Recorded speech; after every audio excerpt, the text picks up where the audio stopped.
Hi guys, Fernandes, Lembo on the grid.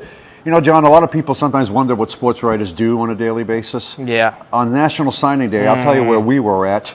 I was at Riverview at 8 a.m. You were somewhere recording, actually tweeting out photos of these memorable moments. I'll tell you what was memorable for me. I was over at Riverview, and Zahadre Jackson was signing on Utah State. They actually put the letter in front of him. His hand was shaking. Oh, yeah? As he was signing this. Todd Johnson was there saying, these guys have made the commitment. I'm sure you saw some of the same stuff where you were at. Kind of the same stuff. I saw some kids actually got choked up when thanking their parents and their coaches and their friends, and it's a big deal. I mean, we kind of always look and say, well, how many big tier D1 athletes did we have? We kind of look at it through that way.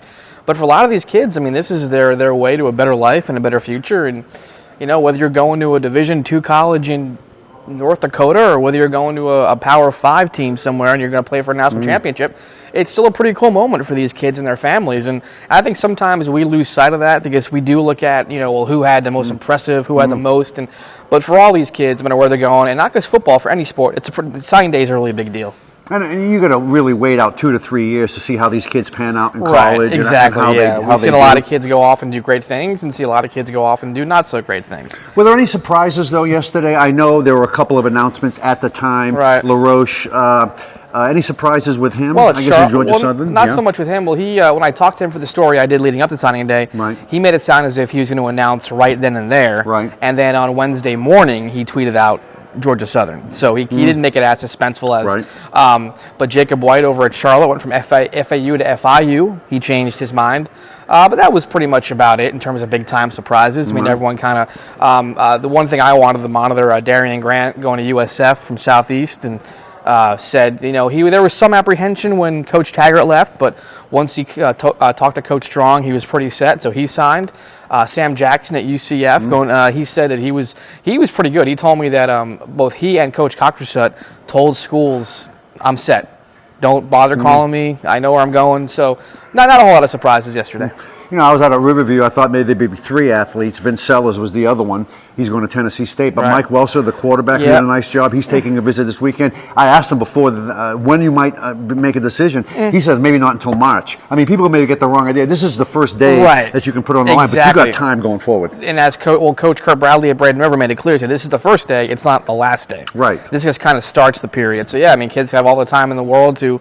Not all the time in the world, but they have time to make their decision, make their commitments. And in fact, it was interesting at Braden River, Daquan McCobb was going to sign New Mexico Military Institute, and the last minute he got some jitters, and he didn't sign. Then after the ceremony, he signed. Right. And well, you got to appreciate him doing that because it's it's a big commitment. Right. So I mean, as you said, it's the first day, not the last day, and these kids have some time to make a very big decision. Going forward is when you might see NAIA schools, Division II schools, Division III schools come forward.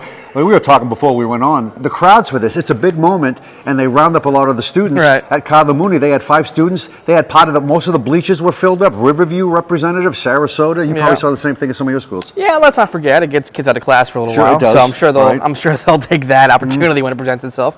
But a lot of their teammates were there, and a lot of the coaches that I always say they like seeing the younger players there. Sure. That's a pretty cool dangling carrot. You look up and you see, hey, this kid's going to sign. That could be me in a couple years if I work hard and sell myself to the right coaches. And so I always appreciate it's a long day for us signing day. We had to cover something in the morning and at night. And you go to all these different schools, and you're kind of ping-ponging all over the place, but it is a pretty special day, and it's pretty cool to be a part of it. And all the schools know that, so they kind of stagger it. I mean, I was at 8 for Riverview, and then 2 for Sarasota, 3 for Kava Mooney. So there really wasn't much overlap. But I did a little numbers crunching. In past years, we run this list, and in past years, we had over 100 athletes. I remember before you even started working here. But I balanced this year from last year. This year, we have 77 total athletes who signed. Last year, it was 87. But the difference is that this year we had more football, 55 to 46 last year. It's because of IMG. I mean, IMG had, 13 soccer players last year, which contributed to their 30 total. This year, 20 football, only 2 soccer. So that's where the discrepancy is. IMG not as big a class overall this year. in other sports. Yeah, well, one of the kids I listed was Amelia Graves, who went to Manatee, who signed at Manatee, so I put her under Manatee there. Yeah, I guess it's a cycle, too. I mean, obviously, their football class is always going to be humongous because they always have one of the best. It's the all-star team they have their football program, and we'll get to them in a second. News about IMG football. Sure. But yeah, so it's fun. It's fun doing that kind of thing and seeing, so we'll see what it is next year. Next year, we'll see what we're crunching this time next year. 35 football this year, 29 football. Since we had more football here. Yeah, don't want to bury the lead, but the big news football-wise, other than signing day, is IMG playing Venice. What do you think about that? Dennis Papazzoli broke the story, did a great job doing that. We were in the lead on that one. Yeah, first area school to play IMG will be Venice, week 7, I believe it is next year. I believe the game is at Venice. So that should pack that place. I mean, that place is well for attendance anyway. Right. But you put IMG and Venice in the field, and look, Coach Peacock said it after the Aquinas game, how tough it was to go up against a team like that, and the best way to test yourself, get ready for that game, is to play in IMG. So it should be interesting. Yeah, if I remember some of Dennis's quotes from the story, Peacock basically is admitting that, hey, maybe we won't win this thing. In fact, maybe we may get our doors blown off, but it's going to prepare us for facing a team like Aquinas when it really matters. Right. I think as long as you get out of there healthy, you really can't lose that game. I mean, obviously next year all the games counting. Sure. But the cool thing about what they're in that bigger class, if they win their district, you don't have to worry about the whole point thing. So true. Yeah, but I think it's we'll see if other teams follow suit. Like I said, I'm sure it'll make some money for. That's it. There's think of the gate of this game. Well, and the scouts too. Right. I mean, I'm sure IMG games bring a lot of big time scouts and Venice games, so it's going to be a lot of cool things besides just a football game are going to go into this, I think. And I'm sure we'll blow it up here sufficiently at the HT and HT Preps online everywhere. Yeah, I'm not looking forward that too far. I'm thinking about tonight's game I got to cover. Look beyond my nose. I'm not looking about next fall. But boys soccer, we're touching on football. Right. Boys soccer, all 4 teams advanced: Cardinal Mooney, Lakewood Ranch, Venice, and St. Stephen's into the regional semis. And Palmetto. And Palmetto. You were at Lakewood Ranch. I was. Great game. Overtime game. Excellent soccer game. He signed early in the day at Southeast University out of Lakeland, then hits the game winner in overtime. Just talk about what a day it was for him. Kind of a story that wrote itself in a sense. It was an excellent soccer. That's a tough region there in Lakewood Ranch. And now on Saturday, they have Palm Harbor University in the semifinals. They're the number 1 team in the state. Right. Ranch, number 2 team in the state. So that's a tough region. I mean, Steinbrenner played really well. Coach Bavaro even said that if they finish their chances, Ranch might win that game by 2 or 3 goals. But both teams, great defense. Just a great high school boys soccer match. Now they play top-ranked Palm Harbor, right? I mean, obviously top-ranked. That indicates to me that this is going to be another struggle, maybe another overtime, low-scoring affair, I would think. Well, I think it'll be a good one. Yeah. I mean, there'll be some really good soccer players in the field on Saturday night. And also the big one, Venice-Palmetto rematch. Right. The great district final. They're going to play at Venice in that 4A semifinal.